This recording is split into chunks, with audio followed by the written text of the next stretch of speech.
আচ্ছা, তাহলে মোটামুটি আমাদের তড়িৎ রসায়ন শেষ হয়েছে। আজকে থেকে পরিবেশ রসায়ন শুরু হবে। একটু ফোকাসিং হইতে একটু টাইম নিবে, ব্যস্ত হয়েও না। মানে মাঝে মাঝে আমি যখন লিখবো হয়তো একটু স্ক্রিন ফোকাস করতে টাইম নেই, এটা জুমের প্রবলেম। ব্যস্ত হওয়ার কিছু নেই, ওটা অটোমেটিক্যালি ঠিক হয়ে যাবে। ওকে ভাইয়া, আগের চ্যাপ্টারটার ব্যাটারির অংশ থেকে কোনগুলো পড়া উচিত? দরকার নেই এখন, কারণ যেহেতু বোর্ড সিলেবাসে নেই, ফাও পেইন নিতে যেও না। ওইগুলো এমনিও মুখস্থ করতে হবে, যখন অ্যাডমিশন সময় আসবে তখন দেখা যাবে। আপাতত বোর্ড সিলেবাসে ব্যাটারি নেই, সো ব্যাটারি পড়তে হবে না। ঠিক আছে? হ্যাঁ। ওকে, তাহলে শুরু করি। তোমাদের আগে পরিবেশ রসায়ন চ্যাপ্টারটার আগে ব্রিফ দিয়ে নি।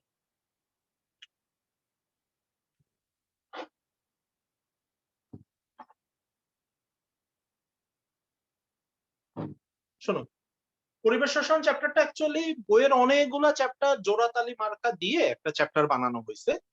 বেসিক্যালি এই চ্যাপ্টারটা হচ্ছে দুইটা পার্ট। একটা পার্ট হচ্ছে তোমার পদার্থের অবস্থা। পদার্থের আমরা নর্মালি জানি তিনটা অবস্থা, কঠিন, তরল, গ্যাসীয়। কিন্তু আমাদের এখানে বেসিক্যালি গ্যাসীয় অবস্থা নিয়ে পড়তে হবে, কঠিন তরলের কোনো বালাই নেই। আর সেকেন্ড যেটা পার্ট, সেটা হচ্ছে আমাদের এনভায়রনমেন্টের উপর কেমিস্ট্রির প্রভাব। মানে একটার সাথে আরেকটা বলতে গেলে ওইভাবে কোনো মিল নেই।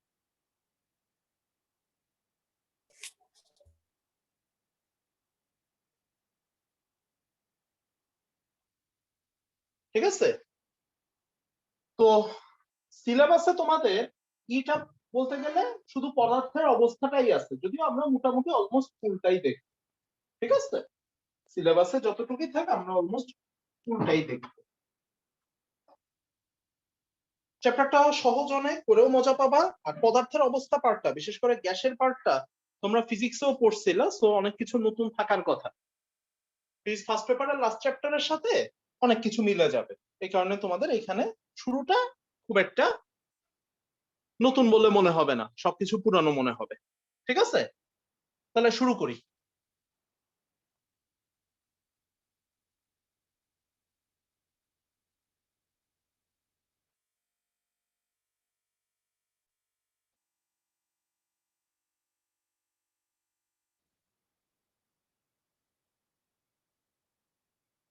প্রথমে আসো বয়েলের সূত্র।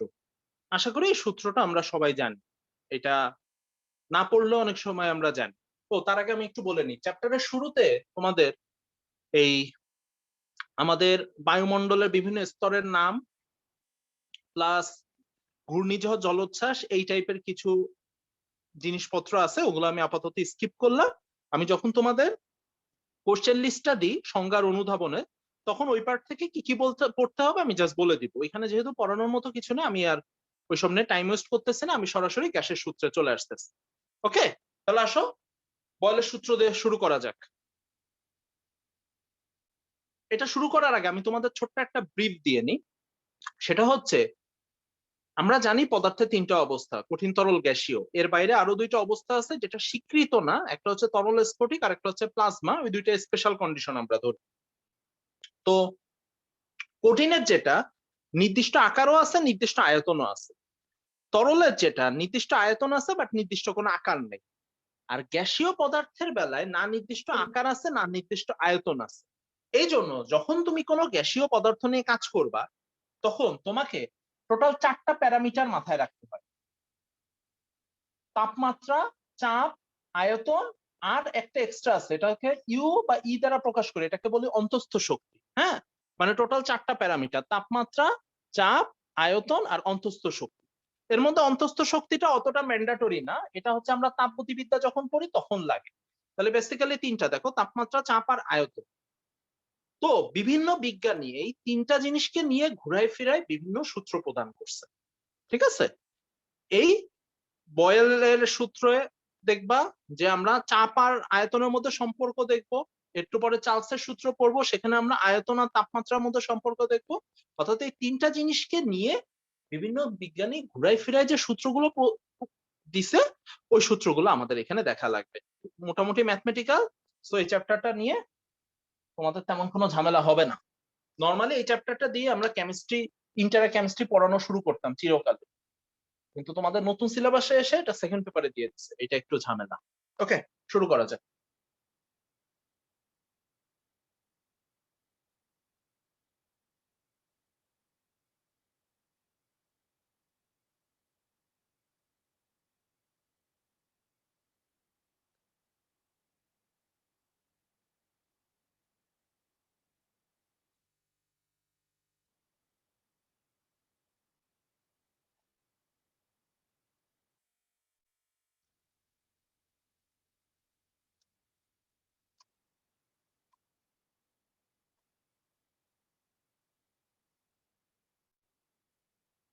নর্মালি আমি বয়েলের সূত্র লিখি না, বাট আজকে লিখছি, তার একটু কারণ আছে। তোমাদের কতগুলো জিনিস আমি শুরুতে স্পষ্ট করে দিতে চাই, নাহলে পরে এই জিনিসগুলো নিয়ে ছোটখাটো ভুল করো। আচ্ছা, মেইন কথা, বয়েলের সূত্র এতটুকু দেখো, তাপমাত্রা থাকবে স্থির, টেম্পারেচার স্থির, আর সূত্রটা হচ্ছে আয়তন আর চাপ ব্যস্তানুপাতিক। ব্যস্তানুপাতিক মানে একটা বাড়লে আরেকটা কমবে, এটুক তো জান। কিন্তু এখানে একটা কথা আছে, এটা একটু মাথায় রেখে। এখানে আমরা ধরে নিচ্ছি গ্যাসের ভর নির্দিষ্ট, এই কথাটা কিন্তু মাথায় রেখো, এই কথাটা পরে আমাদের দরকার পড়বে। জাস্ট এটা মাথায় রেখো যে এখানে আমরা ধরে নিচ্ছি যে গ্যাসটার ভর নির্দিষ্ট। যদি এমন হয় যে গ্যাসের ভর নির্দিষ্ট না, তাহলে কিন্তু বয়েলের সূত্র কাজ করবে না। এইটা নিয়ে আমরা কিন্তু পরে ম্যাথের সময় কাজ করবো, এটা আগে আমি বলে দিলাম। তো খুব সিম্পল সূত্র, স্থির তাপমাত্রায় গ্যাসের আয়তন হবে চাপের ব্যস্তানুপাতিক, কিন্তু একটা জিনিস মাথায় রেখো, এখানে আমরা ভরটা নির্দিষ্ট ধরে নিচ্ছি। তাইলে সূত্রটা কি দাঁড়াচ্ছে, পি ভ্যারিজ অ্যাজ পি, যখন টি স্থির। সবসময় মনে রাখবা তাপমাত্রা বড় হাতের টি দিবা, কেন দিবা সেটা নিয়ে পরে অনেক পেঁচাল আছে, ডোন্ট ওয়ারি। এরপরে আমরা একটা সমানুপাতিক ধ্রুবক আনবো, তাহলে ফাইনালি আমরা পাচ্ছি পিভি ইকুয়াল টু কে, এটাকে আমরা বলি বয়েলের সূত্র, আর এটার ম্যাথমেটিক্যাল ফর্ম হচ্ছে P1 V1 সমান P2 V2। এটা বয়েলের সূত্র, এটা বয়েলের সূত্রের ম্যাথমেটিক্যাল ফর্ম, মানে যখন আমরা ম্যাথ করি তখন এই সূত্রটা নিয়ে করব। আশা করি এইটুকের মধ্যে না বোঝা তেমন কিছু না।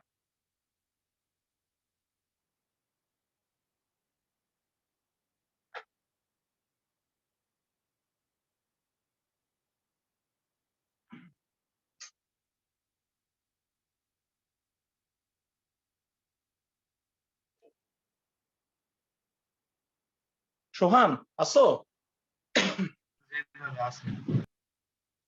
আচ্ছা, তোমার মোল সংখ্যার সাথে ভরের সম্পর্ক মনে আছে?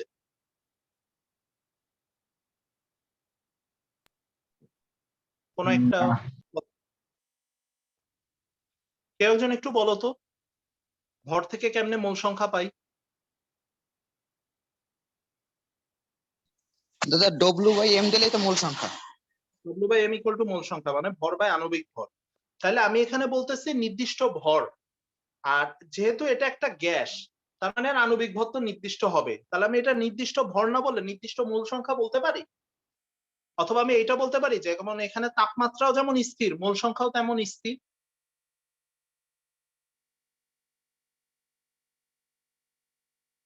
বলা যায়? হ্যাঁ। ফাইন, তাহলে থ্যাংক ইউ। আমার যেটা বলার উদ্দেশ্য সেটা হচ্ছে, সবাই এই তো বয়েলের সূত্র পড়লাম, এখানে কাজ শেষ, সিম্পল একটা জিনিস। কিন্তু এখানে একটা ইনভিজিবল একটা জিনিস আছে। এখানে তাপমাত্রা যেমন স্থির, একই সাথে এখানে মোল সংখ্যাও কিন্তু স্থির। মোল সংখ্যা স্থির, এটা আমরা ডিক্লেয়ার করি না কোথাও, কিন্তু এটা আমরা আমাদের সূত্রের মধ্যে আমাদের স্পষ্ট করে বলে দেওয়া আছে যে এখানে মোল সংখ্যাও স্থির থাকবে। এটা যখন পরে আমরা পিভি ইকুয়াল টু এনআরটি প্রতিপাদন করব, তখন এই জিনিসটা কাজে লাগবে, বুঝছো? ওকে ফাইন, তাহলে বয়েলের সূত্র নিয়ে কাজ শেষ। শোনো, বয়েলের সূত্রের অঙ্ক কালে ভদ্রে আসে, মানে কোশ্চেন খুব ইজি করার ইচ্ছা থাকলেও মানুষজন বয়েলের সূত্রের অঙ্ক দেয় না। তো এখান থেকে আমাদের ওইভাবে অঙ্ক করার কিছু নেই। বাট এইখানে সব থেকে ইম্পর্টেন্ট যে জিনিসগুলো সেটা হচ্ছে গ্রাফ।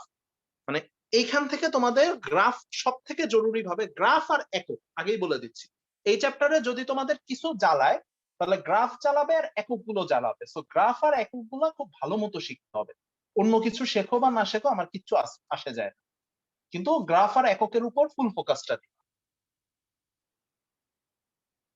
তাহলে প্রথমে আমরা গ্রাফ শুরু করে দিই।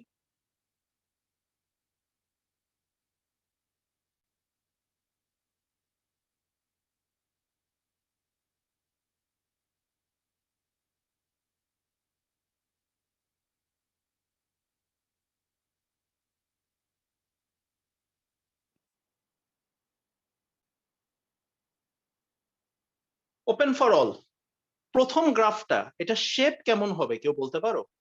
সমীকরণ নিচে লেখা আছে।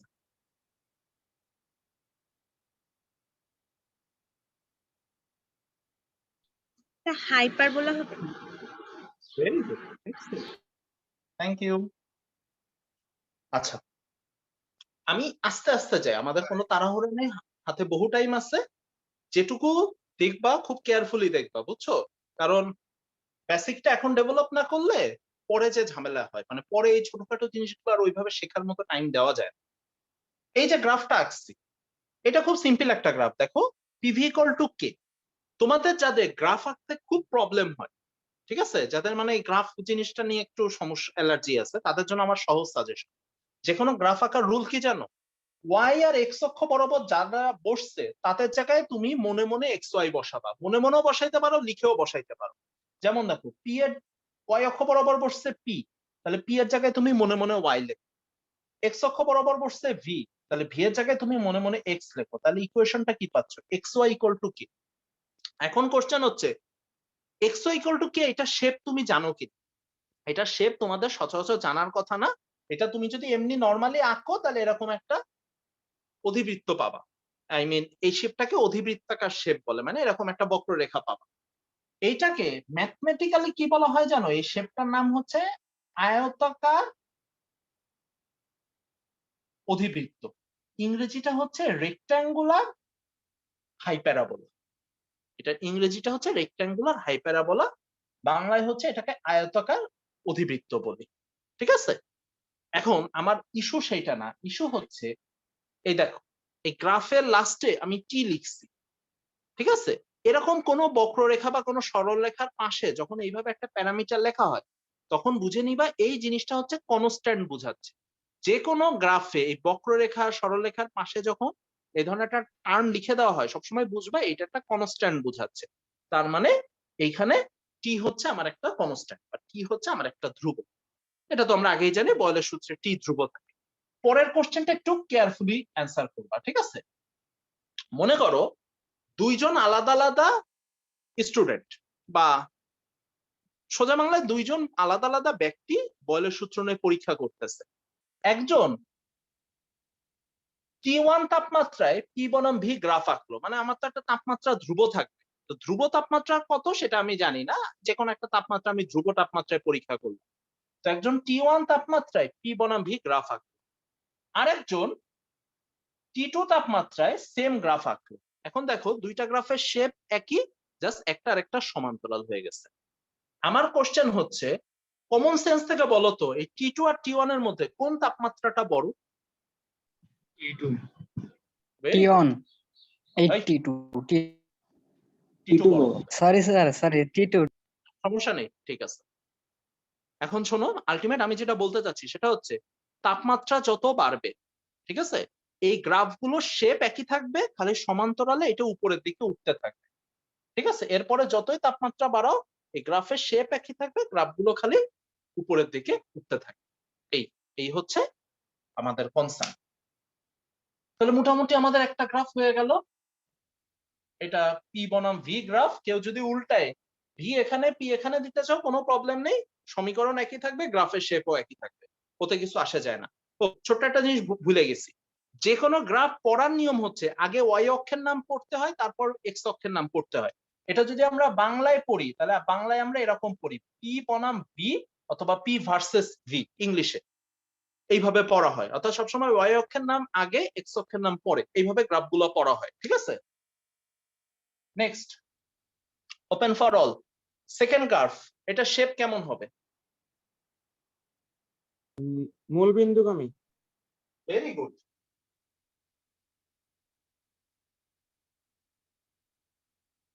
ওকে, তাহলে আমরা দ্বিতীয় কার্ভটা দেখি। দ্বিতীয় কার্ভে কি হচ্ছে দেখো, আমাদের এই লাইনের আগের লাইনটা কেমন ছিল? আমাদের এই লাইনের আগের লাইনটা ছিল এরকম, দেখো v equal to k into 1/p। আমি তোমাদের কি টেকনিক বলছি, সবসময় যে অক্ষ বরাবর যেটা আছে তাদেরকে x আর y দ্বারা রিপ্লেস করবা। এবার y অক্ষ বরাবর আছে v, তাইলে v এর জায়গায় y লেখ। x অক্ষ বরাবর আছে 1/p, তাহলে 1/p এর জায়গায় x লেখ। তাহলে আমরা কি পাচ্ছি দেখো, y ইকুয়াল টু kx। একটু জ্ঞান আশা করি আমাদের সবার আছে, y ইকুয়াল টু mx বা y ইকুয়াল টু kx মানে মূলবিন্দুগামী সরলরেখা, যেখানে k টা ঢাল নির্দেশ করে। তবে এখানে একটা ব্যাপার কি, মূলবিন্দুগামী না করে তোমরা যদি ডটেড লাইন দিয়ে মিলাও, মানে এরকম একটা ডট ডট দিয়ে মিলাও যেমন আমি করছি, তাহলে জিনিসটা দেখতে ভালো হয়। এখানে কি ক্লিয়ার বোঝা যাচ্ছে? এই দেখো আমি একটা ডটেড লাইন দিয়ে মিলাইছি, তো ছোট হয়ে গেছে, জায়গা কম তো, তার কারণ কি, মূল বিন্দুতে দেখো ভি এর মানও 0, p1/v এর মানও 0, মানে ইনফিনিটি আর v0 এই দুইটা কোনোটাই প্র্যাকটিক্যালি এক্সিস্ট করে না, মানে প্র্যাকটিক্যালি v0 হইতে পারে না, p অসীম হওয়া তো সম্ভবই না। এই কারণে এটা সরাসরি আমরা মূল বিন্দুগামী না করে ডট ডট দিয়ে মিলাই, যদিও মূল বিন্দুগামী করলে খুব বড় কোনো ভুল হইতো না। এখন এই যে দেখো, এই যে আমি এখানে টি লিখছি, তার মানে অ্যাজ ইউজুয়াল এখানে বোঝানো হচ্ছে তাপমাত্রা স্থির। আগের বার যে কাজ করছিলাম এবারও আমি সেম কাজটা আবার করব। দুইজন দুই তাপমাত্রায় বয়লের সূত্র পরীক্ষা করছে, দুইজনই মূল বিন্দুগামী সরলরেখা পাবে। এইবার আমাকে বলো টি2 বড় না টি1 বড়? টি2 বড়। কেমনে বুঝলাম? টি2 বড় হবে। কেমনে বুঝলে সেটা বলো।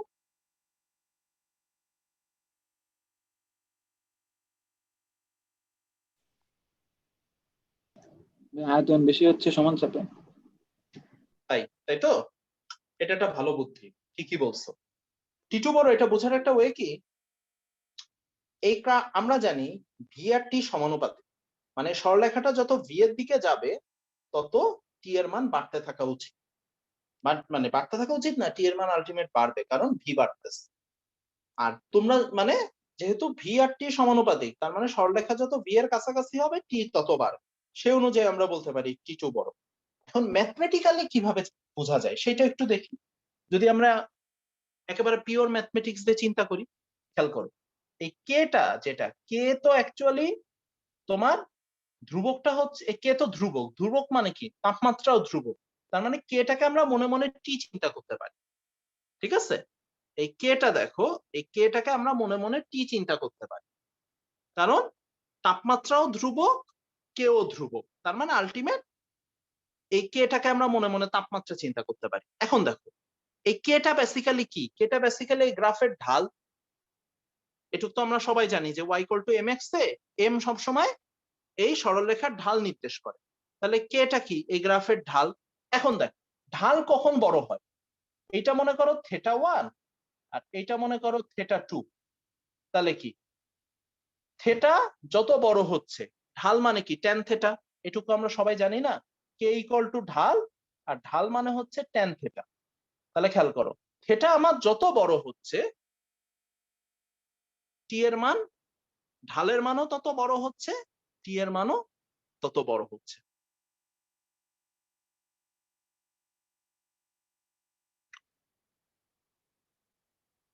ম্যাথমেটিক্যাল ব্যাখ্যা কি ক্লিয়ার?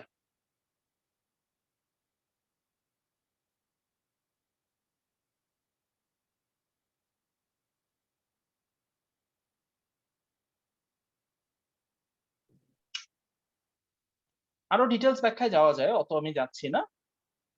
তোমরা জাস্ট এই ছোটখাটো ব্যাপারগুলো একটু মাথায় রেখো, এগুলো পরে ইন্টারে অত ঘুরায় পেঁচায় কোশ্চেন করে না, বুঝছো? কিন্তু অ্যাডমিশনে গেলে ওরা তখন সব ফোকাস দেখবা পুরো গ্রাফের উপর এনে দিচ্ছে, মানে ওদের অন্য কোনো কোয়ারিই থাকবে না। Last question, PV versus P, এটা কেমন হবে? সমান্তরাল সরলরেখা এক্স অক্ষের।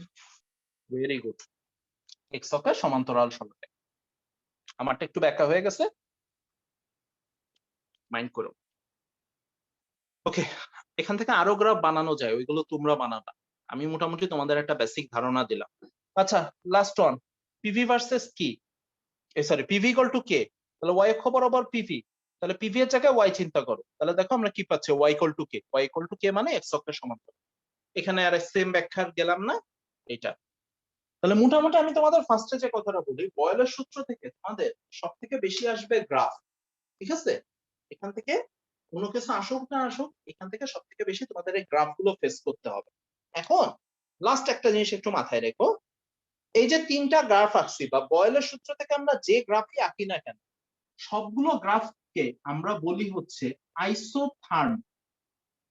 এটা হচ্ছে ইংলিশ টার্ম, আইসো মানে একই, থার্ম মানে তাপমাত্রা, যেহেতু বয়লের সূত্রে তাপমাত্রা স্থির থাকে, তাই বয়লের সূত্র থেকে প্রাপ্ত গ্রাফগুলোরে ইংলিশে বলা হয় আইসোথার্ম। আইসোথার্মের বাংলা কি জানো? এটা ফিজিক্সেই পড়ছো, তাপগতিবিদ্যায়। সমষ্ণ। সমষ্ণ রেখা বা সমতাপীয় রেখা, তাপমাত্রা সমান থাকে তাই সমষ্ণ বা সমতাপী দুইটাই আইসোথার্মের বাংলা। ওকে, মোটামুটি আমার শেষ। এখন আমি তোমাদের দিয়ে গ্রাফ আঁকাবো। সবাই যদি হাতের কাছে একটু খাতা কলম রাখো বেটার হয়। এখন তোমাদের কিছু গ্রাফ আঁকতে হবে, ঠিক আছে? তাহলে গ্রাফ নিয়ে কোনো কোশ্চেন থাকলে বলো, আমি এখন মুছে দিই।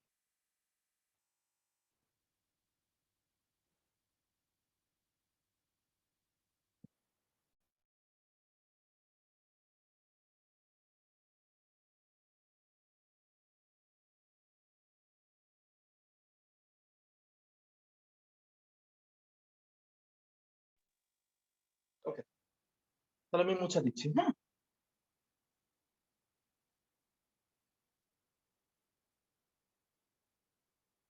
বুঝতেও চায় না।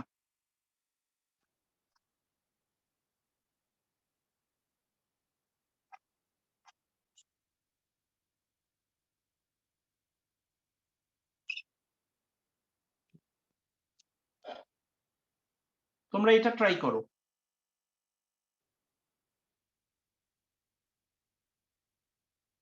বয়লের সূত্রের জন্য ln P versus ln V এই গ্রাফটা তোমাদের আঁকতে হবে। এটা করো।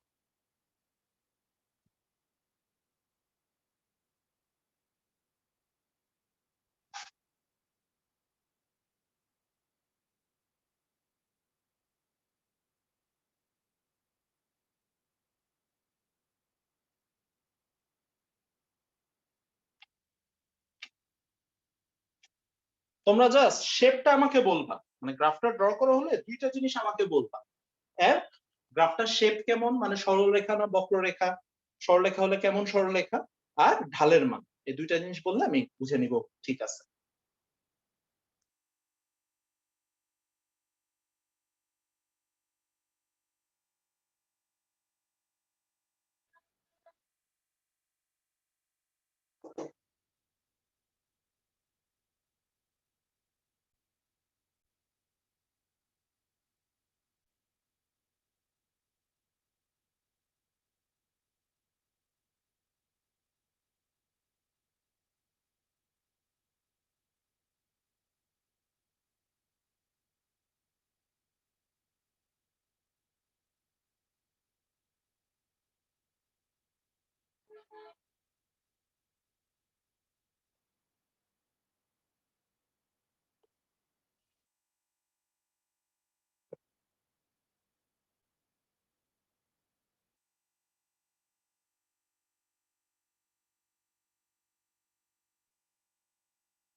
হয়েছে কারো?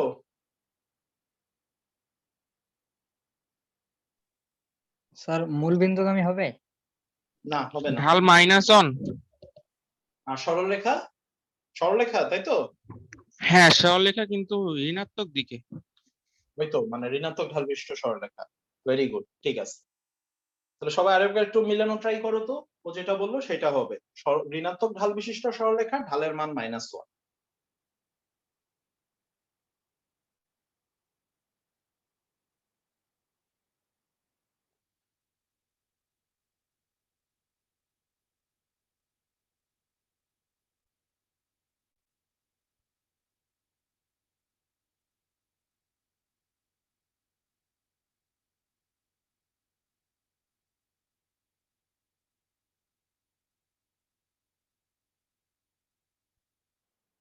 ওকে, সবার জন্য যেটা সাজেশন, সবাই যেটা মাথায় রাখবা, যে কোনো গ্রাফ আঁকার আগে যে কাজটাকে করতে হবে,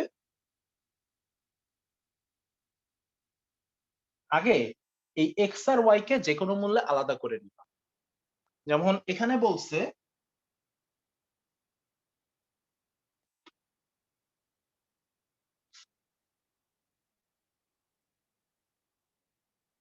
দেখো এখানে বলছে ln P versus ln P.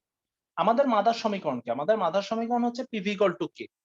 তাহলে এখান থেকে তুমি আগে loan P R loan V বের করো। তাহলে বোথ সাইডে আমরা লন নিই। লন নিলে কি পাচ্ছি দেখো, ln P plus ln V সমান লন কে। ঠিক আছে?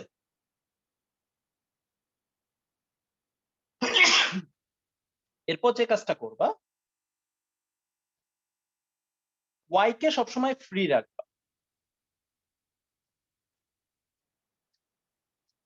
সবসময় ওয়াই কে এক সাইডে রাখবা, মানে ওয়াই অক্ষ বরাবর যে তাকে সবসময় এক সাইডে রাখবা। তাহলে দেখবা গ্রাফ হয়ে যাচ্ছে। তাহলে দেখো এটা হচ্ছে ওয়াই, লন ভি হচ্ছে আমার এক্স, ধ্রুবককে সবসময় আমরা সি ধরি। তাহলে এক্স এর সাথে যেটা থাকে সেটা হচ্ছে ঢাল। তাহলে ঢালের মান দেখো এটা -1। ঠিক আছে? তাহলে আমার সরলরেখা কেমন হবে? সরলরেখাটা হবে ঋণাত্মক ঢাল বিশিষ্ট সরলরেখা যেমন হয়, একটা সরলরেখা এঁকে দিবা, আর ঢালের মান হচ্ছে -1। ঢালের মানটা এইভাবে একটা ত্রিভুজেকেও দেখাই দিতে পারো, অথবা পাশে লিখেও দিতে পারো, তোমার যেটা সুবিধা। আমি আগেবারও বলতেছি, বয়লের সূত্র থেকে ম্যাথ আসার ওইভাবে কোনো চান্স নাই, কিন্তু এখান থেকে তোমাদের এই গ্রাফ রিলেটেড কোশ্চেন গুলো ওরা প্রায় দেওয়ার চেষ্টা করে। সো গ্রাফেরটা হচ্ছে, গ্রাফ সমীকরণ কি তার উপর ডিপেন্ড করে না, গ্রাফটা হচ্ছে পিওর একটা বেসিক, মানে তোমার গ্রাফ কিভাবে আঁকতে হবে এটার আইডিয়াটা আছে কিনা একটা বুঝে গেলে দুনিয়ার সব গ্রাফ এমনি বুঝে যাবে। ঠিক আছে? ওকে, তাহলে বয়েল আমাদের শেষ। তোমাদের একটা অঙ্ক দিই, অঙ্ক দিয়ে বয়েল শেষ করে দিই।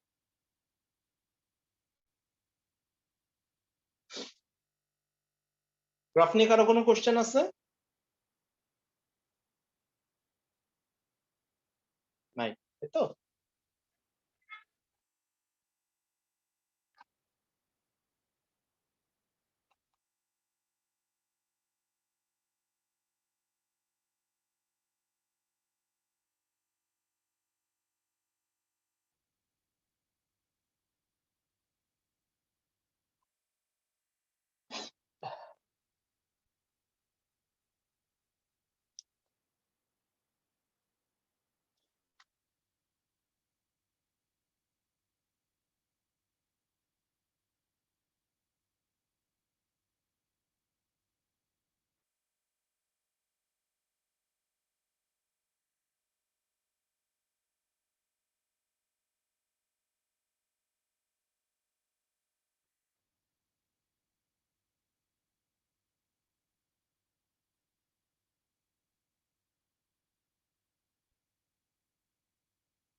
এক মিনিট টাইম, এর মধ্যে আমার অ্যান্সার চাই। আমি একবার একটু পড়ে দিই। 50 লিটার আয়তনের একটি সিলিন্ডারের চাপ 1/5 করা হলে ওই সিলিন্ডার ব্যবহার করে 2 লিটার আয়তনের কতটি গ্যাস বেলুন পূর্ণ করা যাবে? পাশে ব্র্যাকেটে লেখা তাপমাত্রা স্থির। ঠিক আছে? ফার্স্ট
এতক্ষণ টাইম দিতে পারবো না, একটু তাড়াতাড়ি বলো।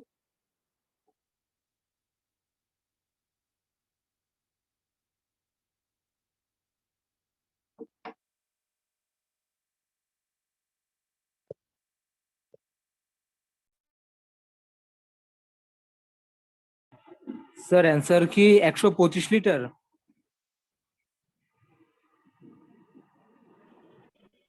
125টি হবে। হ্যাঁ 125।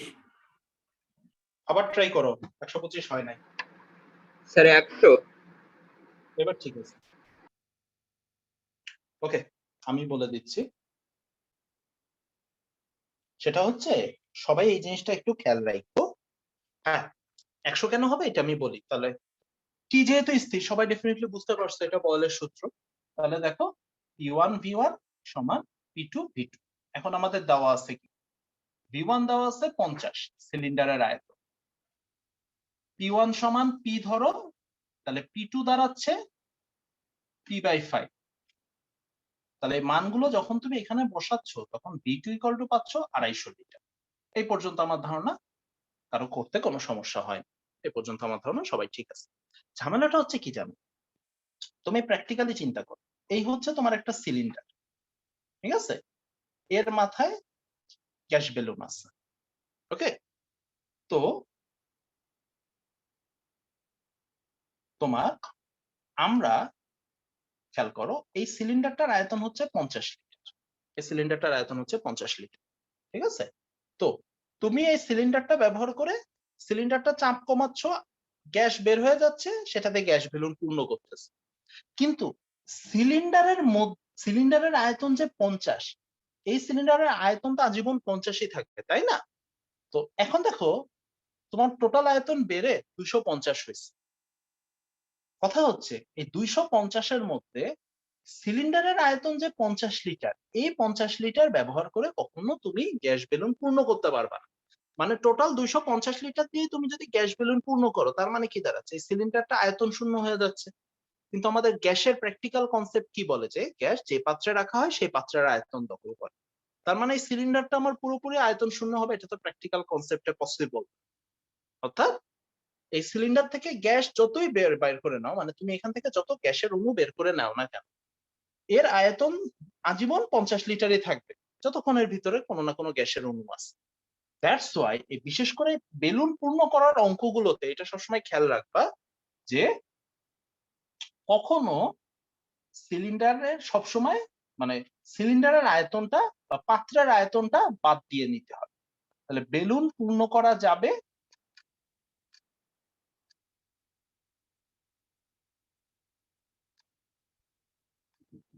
একশোটা, অর্থাৎ V2 থেকে সবসময় সিলিন্ডারের আয়তনটা বাদ দিয়ে নিতে হবে। এইটাই এখানে ছোট্ট একটা ট্রিক। এছাড়া এই বয়েলের সূত্রের অঙ্কে তেমন কোনো ঝামেলা হবে বলে মনে হয় না।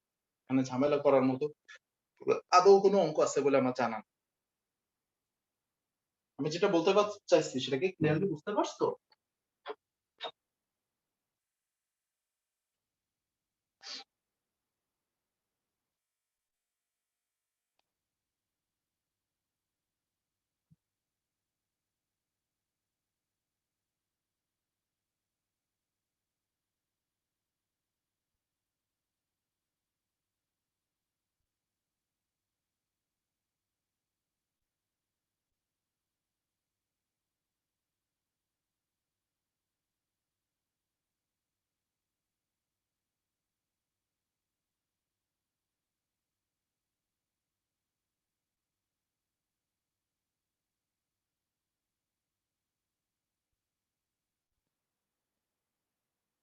তাহলে মুছে দিলাম, হ্যাঁ।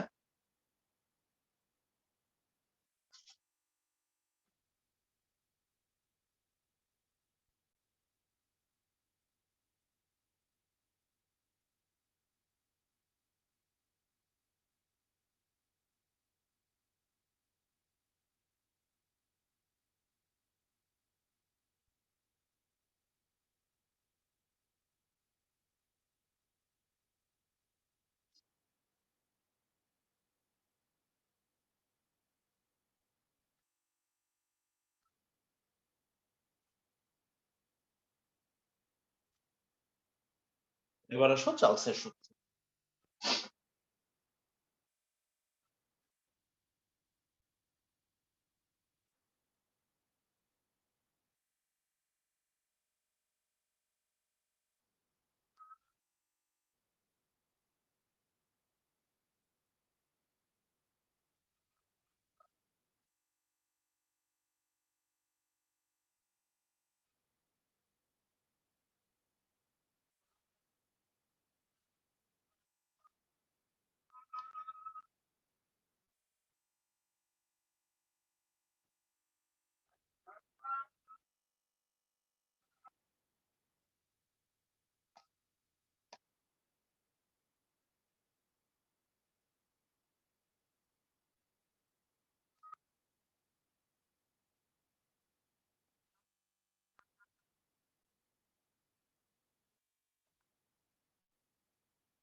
আচ্ছা, তাহলে চার্লসের সূত্র শুরু করা যায়।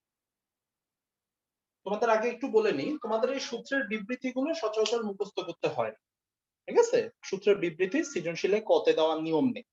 তারপরও সূত্রগুলো ক্লিয়ারলি বোঝার স্বার্থে বিবৃতি অ্যাটেকচুয়াল মুখস্থ না করলেও মোটামুটি মনে রাখার ট্রাই করি, এটা সূত্রগুলো লিখতে বা বুঝতে অনেক হেল্প করে।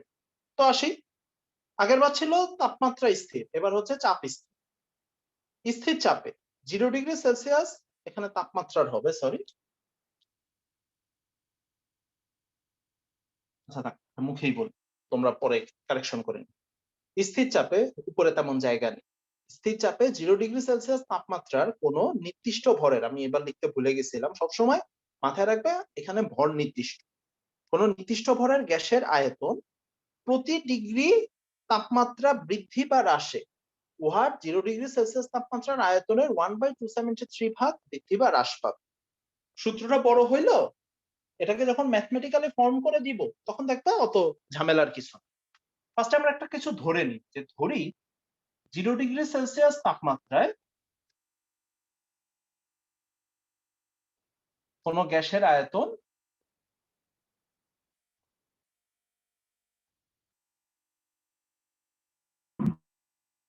সমান V0, এটা ফার্স্ট আমরা ধরে নিলাম।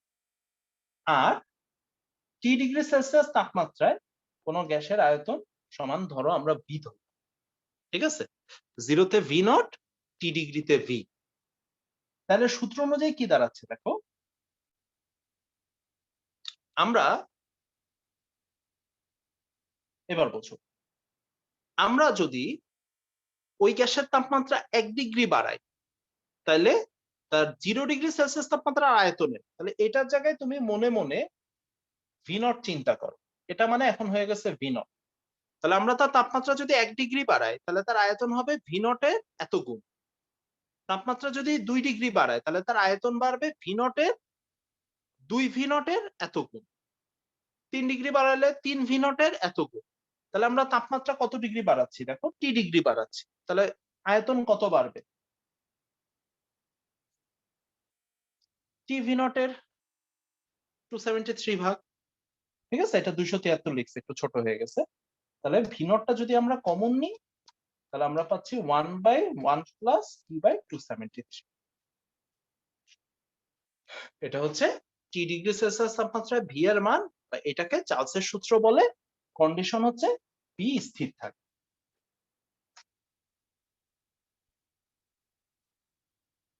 কোনো কোশ্চেন থাকলে বলো।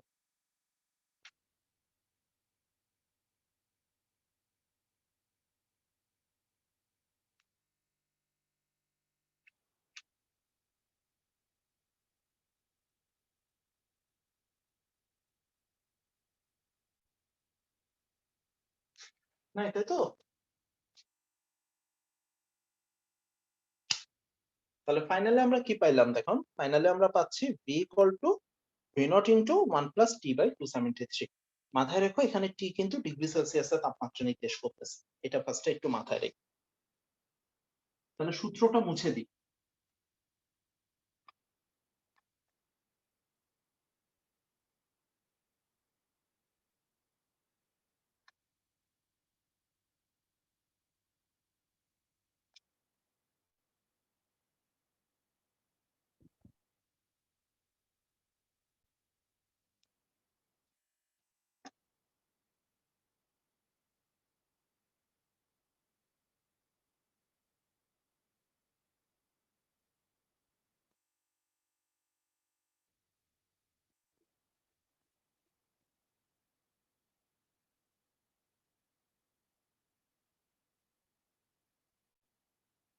এটা সরাসরি সৃজনশীলের ক, খ এবং গ, সরি খ, গ এবং ঘ, মানে 2 মার্ক 3 মার্ক 4 মার্ক 3 ধরনের কোশ্চেন হিসেবে আসার প্রবাবিলিটি আছে।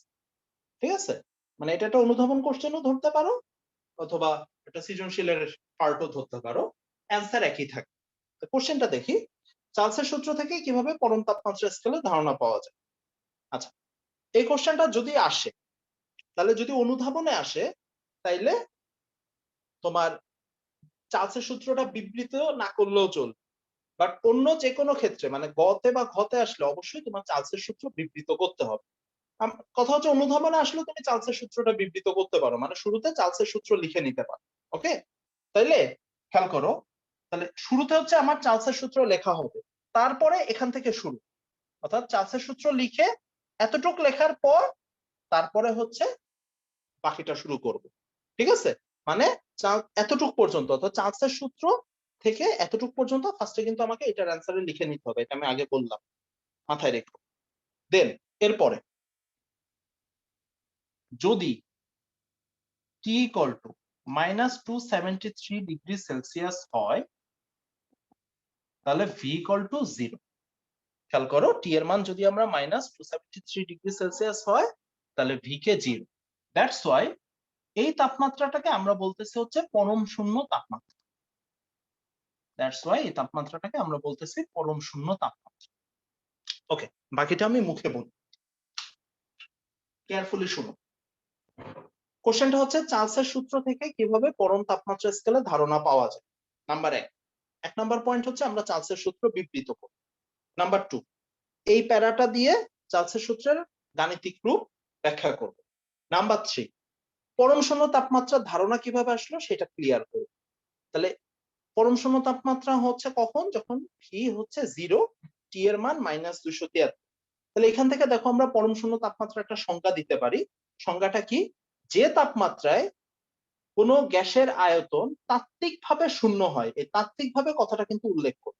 তাহলে পরম শূন্য তাপমাত্রার সংজ্ঞা কি দাঁড়াচ্ছে দেখো, যে তাপমাত্রায় কোনো গ্যাসের আয়তন তাত্ত্বিকভাবে শূন্য হয় তাকে পরম শূন্য তাপমাত্রা বলে, কারণ প্র্যাকটিক্যালি এত শূন্য হওয়া পসিবল, এটা কম বেশি আমরা সবাই জানি। পরম শূন্য তাপমাত্রার সংজ্ঞা পেয়ে গেলাম। তারপর লাস্টে একটা কথা লিখবা, পরম শূন্য তাপমাত্রাকে 0 ধরে ব্রিটিশ বিজ্ঞানী লর্ড কেলভিন তাপমাত্রা প্রবর্তনে বা তাপমাত্রা পরিমাপে যে স্কেল প্রবর্তন করেন তাকে পরম তাপমাত্রা স্কেল বলে।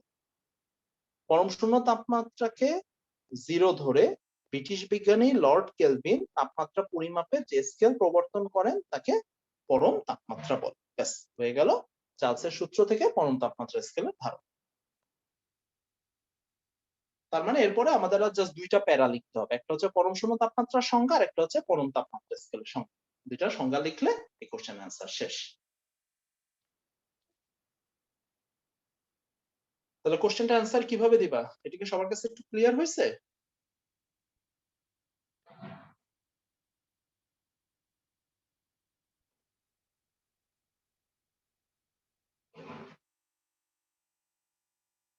ওকে, যদি হয়ে থাকে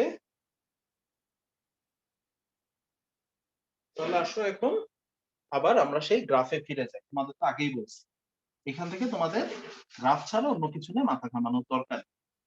এখানে তোমাদের সবকিছু শুরু এবং শেষ হচ্ছে এই গ্রাফ।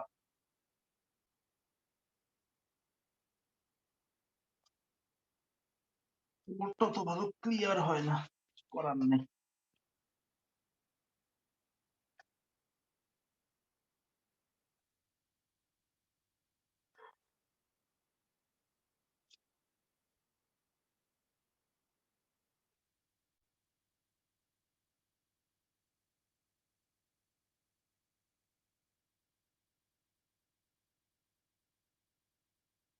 খেয়াল করো, আমরা এখন ভি ভার্সেস ছোটটি মানে সবসময় বুঝবা ডিগ্রি সেলসিয়াসের তাপমাত্রা।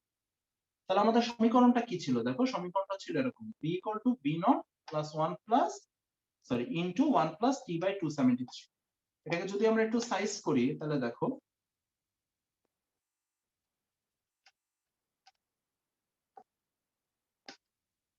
এটা হচ্ছে আমার ওয়াই, এটা হচ্ছে এক্স, এটা হচ্ছে এম, এটা হচ্ছে সি।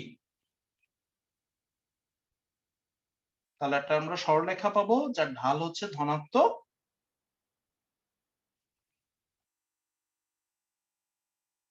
এই বিন্দুটার তাপমাত্রা কত হবে বা এই বিন্দুটার মান কত হবে? -273 ডিগ্রি সেলসিয়াস। -273, তাই তো? তাহলে এখানে গ্রাফের বিশেষত্ব হচ্ছে তুমি যেমন সরলরেখায় আঁকো না কেন, এগুলো সব সরলরেখা, বুঝছো? আমার হাতের টানে সব একটু বক্ররেখা হয়ে গেছে। তুমি যেমন সরলরেখা আঁকো না কেন তাকে পিছনের দিকে বর্ধিত করলে সবাই এই -273 এসে মিলিত হবে। এটা হচ্ছে আমার পরম শূন্যতা। এখন তোমাদের আমি যেটা দেবো সেটা একটু কেয়ারফুলি করবে, ওকে? এটা তোমরা কম বেশি সবাই জানো। আরেকটা জিনিস, বয়লের সূত্রের গ্রাফগুলোর নাম ছিল আইসোথার্ম, আর চার্লসের সূত্রে যে গ্রাফগুলো, এই গ্রাফগুলোর নাম হবে আইসোবার। বার মানে চাপ, মনে রাখতে পারো। অ্যাকচুয়ালি বারও চাপের পুরান একটা এক, পরে আমরা এই এককগুলোর সম্পর্কে অল্প বেশি জানবো। বয়লের সূত্রের নাম যেমন ছিল আইসোথার্ম, চার্লসের সূত্র থেকে যে গ্রাফগুলো পাবো সেগুলোর নাম হবে আইসোবার। গ্রাফটা মুছে দিব, মুছে দিয়ে তোমাদের একটা কাজ করতে দিব, তাহলে তোমরা একটু রেডি হও, ঠিক আছে? এবার একটু মুছে দিই আমি।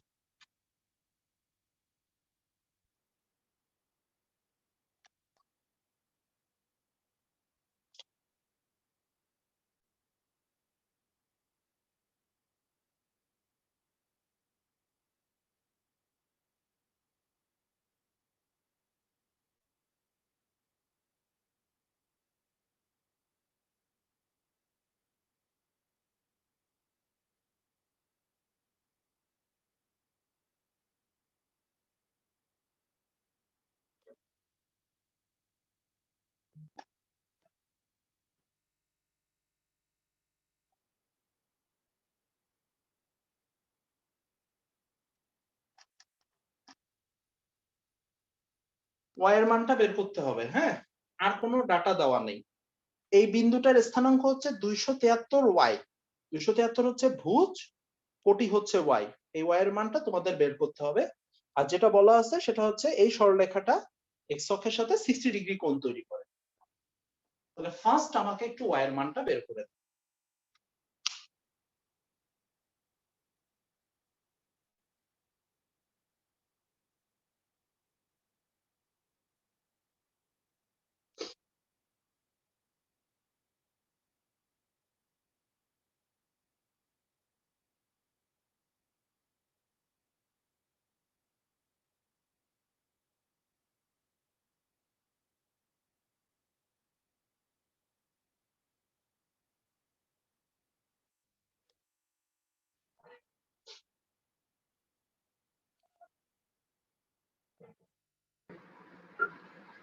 স্যার 273√3। হয় নাই, আবার কাছাকাছি গেছে, ওই ধরনের কাছাকাছি যায় নাই, বাট একটু ভুল আছে, ভুলটা খুঁজে বের।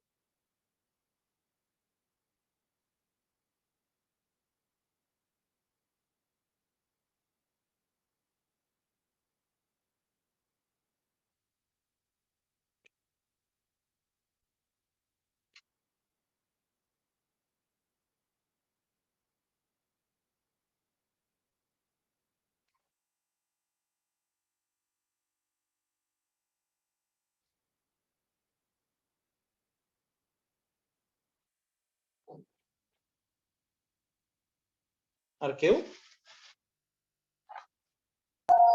546√3। এবার ঠিক আছে, পারফেক্ট, থ্যাংক ইউ। দেখো একেবারে ইজি ছিল, একটু মাথায় ক্লিক করলেই হয়তো। এই যে বিন্দুটা, এই বিন্দুটার স্থানাঙ্ক তো আমরা সবাই জানি, এটা কি আমার পরম শূন্য তাপমাত্রা। তাহলে এই বিন্দুটার স্থানাঙ্ক কত?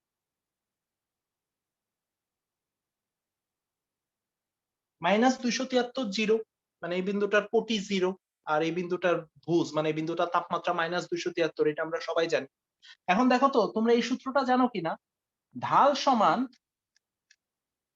y2 minus y1 divided by x2 minus x1, মানে কোটিদ্বয়ের অন্তর বাই ভুজদ্বয়ের অন্তর সবার ঢাল। এটা তো সবার জানা থাকার কথা, ম্যাথের সবচেয়ে কমন সূত্র। তাইলে y মাইনাস 0 এটাকে y2 ধরো, এটাকে y1 ধরো, এটাকে x2 ধরি, এটাকে x1 ধরি, তাহলে tan 60 মানে √3,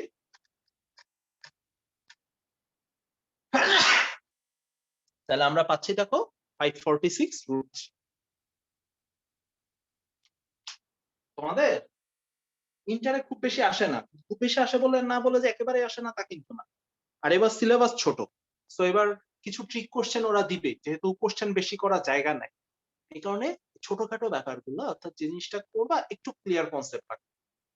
জানা জিনিস খুব ইজি জিনিস, বাট ভুল হওয়ারও কিছু জায়গা থাকে। তো এই জায়গাগুলো হচ্ছে টুকটাক এরকম।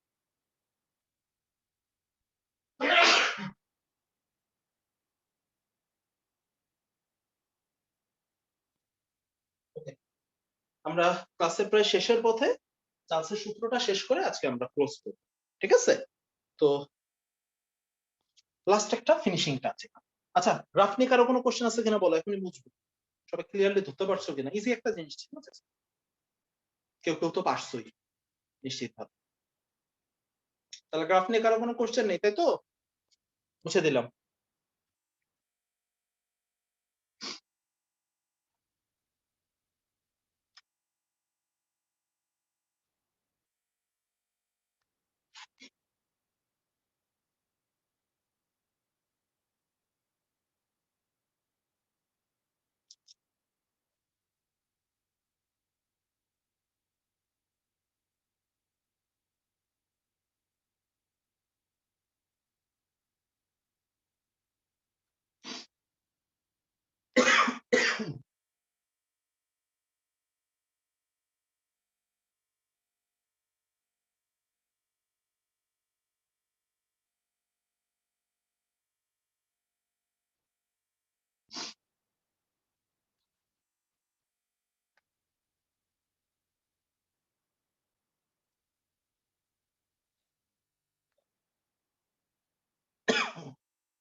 শোনো, আমরা একটু আগে যেটা চার্লসের সূত্র প্রতিপাদন করছিলাম বা লিখছিলাম, অর্থাৎ এই যে এইটা, এটা কিন্তু চার্লসের মেইন সূত্র, কিন্তু এটা চার্লসের গাণিতিক রূপ না। বয়েল যেমন আমরা জানি P1 V1 সমান P2 V2, চার্লসের এরকম একটা গাণিতিক রূপ আছে, ওইটাকে আমরা চার্লসের সূত্রের সংক্ষিপ্ত রূপ বলি। তো ধরো আমরা ধরি T1 ডিগ্রি সেলসিয়াস তাপমাত্রায় কোন একটা গ্যাসের আয়তন V1, T2 ডিগ্রি সেলসিয়াস তাপমাত্রায় কোন একটা গ্যাসের আয়তন V2। খেয়াল রাখবা, যদি ছোট হাতের টি ব্যবহার করো, বাই ডিফল্ট তাপমাত্রা আমি ডিগ্রি সেলসিয়াস ধরে নিব। এটা কেমিস্ট্রিতে বা ফিজিক্সে, মানে যতই আমরা তাপগতিবিদ্যার মধ্যে আছি, এটা একটা ফিক্সড রুল। এই জিনিসটা তোমাদের কেউ কিন্তু ডিক্লেয়ার করে দিবে না, এটা বাই ডিফল্ট নিজেদের মাথায় রাখতে হবে। তাহলে আমি কি করছি দেখো, একটু আগে যে চার্লসের সূত্র শিখছিলাম সেখানে জাস্ট টি এর জায়গায় T1 বসাইছি। এখন এটা যদি তুমি সরল করো, সরল করলে কি পাচ্ছ দেখো, T1 এর সাথে 273 যোগ করা মানে সেটা হচ্ছে আমাদের পরম তাপমাত্রা নির্দেশ করে, যেটা চার্লসের সূত্র থেকে আমরা পাইছি। তাহলে পরম তাপ কেমিস্ট্রিতে বা ফিজিক্সে বা তাপগতিবিদ্যায় কেলভিন তাপমাত্রার আরেকটা নাম সবসময় হচ্ছে পরম তাপমাত্রা, আর অলওয়েজ সেটাকে আমরা বড় টি দিয়ে লিখি। মানে বড় টি বললে কেলভিন, ছোট টি বললে ডিগ্রি সেলসিয়াস, এই জিনিসটার কোনো ব্যতিক্রম হবে না। তাহলে ইনিশিয়ালি আমরা কি পাচ্ছি দেখো, V1 ইকুয়াল টু আমরা কিছু একটা পাইলাম, V2 ইকুয়াল টু আমরা কিছু একটা পাইলাম। এই দুইটাকে যদি আমরা ভাগ করি,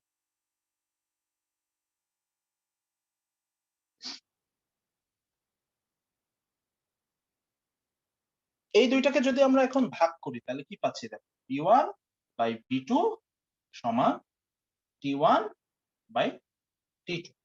এই দুটাকে ভাগ করলে V1 আর 273 কাটাকাটি যাচ্ছে, এইটা চলে আসতেছে। এটাকে আমরা যদি একটু ফরম্যাট করে লিখি তাহলে এভাবে লেখা যায় V1 by T1 into V2 by T2, that V is proportional to T যখন P স্থির। অর্থাৎ যখন চার্লসের সূত্র নিয়ে আমরা ম্যাথ করব তখন আমার V এই সূত্রটা ব্যবহার করব, V1 by T1 equal to V2 by T2। এগুলো তোমাদের জানা, আমার অত ডিটেইলস ব্যাখ্যা করার দরকার নেই, জাস্ট তোমাকে একটু কনসেপ্ট ক্লিয়ার করার জন্য। এখন আমাদের লাস্ট কাজ, এইটার জন্য এখন আমাদের একটা গ্রাফ ড্র করতে হবে, ঠিক আছে? এটা করলে আজকের মতো আমাদের কাজ শেষ। তাহলে নিচের এই প্রমাণটা আমি মুছে দিলাম, আশা করি ধরতে পারছো, না ধরতে পারার কোনো কারণ নেই।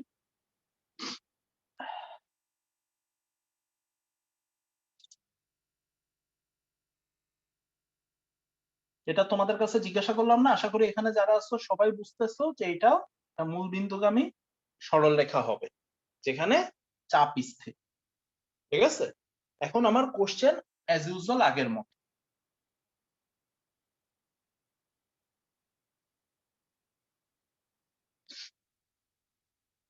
এটা বললে আজকে আমাদের মতো শেষ। P1 বড় না P2 বড়?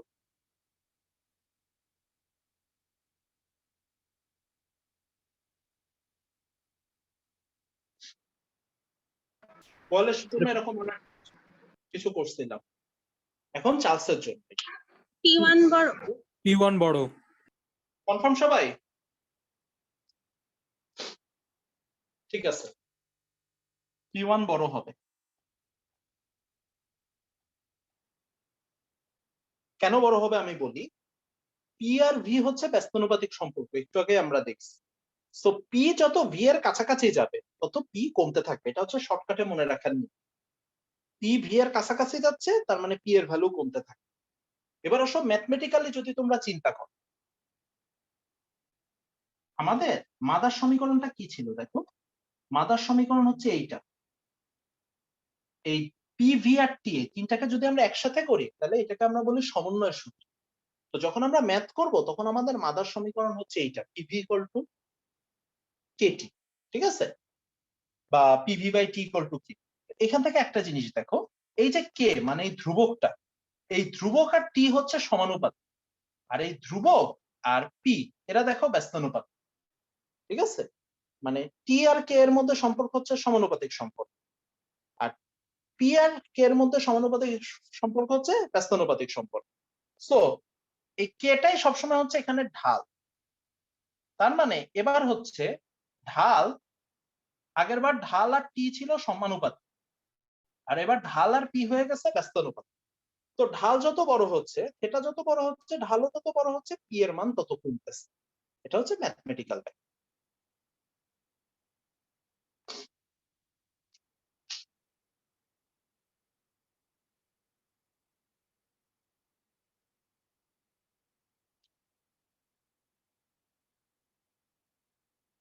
তাহলে আজকে তোমাদের তেমন কিছুই নাই, খুব ইজি দুইটা জিনিস, বয়েল আর চার্লস। নেক্সট দিন থেকে বেসিক্যালি আমাদের এই চ্যাপ্টারের মেইন অঙ্কগুলো শুরু হবে।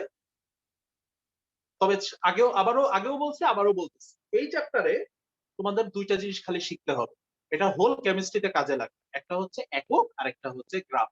গ্রাফের টুকটাক ধারণা আজকে পাইছো, নেক্সট দিন আমরা একক নিয়ে বসবো। এই দুইটা জিনিস ক্লিয়ার করতে পারলে কেমিস্ট্রির অনেক বেসিক জায়গায় ধরা খাওয়া থেকে বেঁচে যাবে। ওকে, তাহলে আজকের মতো আমরা থামি। পরশুদিন তোমাদের ওই চ্যাপ্টার 4 এর পরীক্ষা কোশ্চেন গুলো নিয়ে পরশুদিন একটু আলোচনা করবো। আজকে এমনি 5:10 বাজে, আজকে থাক, আজকে আর ওইগুলো নিয়ে না আগাই, পরশুদিন ওইগুলো নিয়ে আলোচনা করা যাবে। তাহলে ঠিক আছে, ভালো থাইকো। আমি রেকর্ডিংটা ধরো আধা ঘন্টা বা 40 মিনিট পরে আমি রেকর্ডিংটা দিয়ে দিই, ঠিক আছে? আর কোনো কোশ্চেন থাকলে বলো।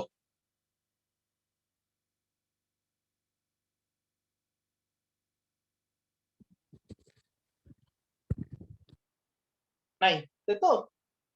ঠিক আছে, তাহলে আজকের মতো লিভ দিই।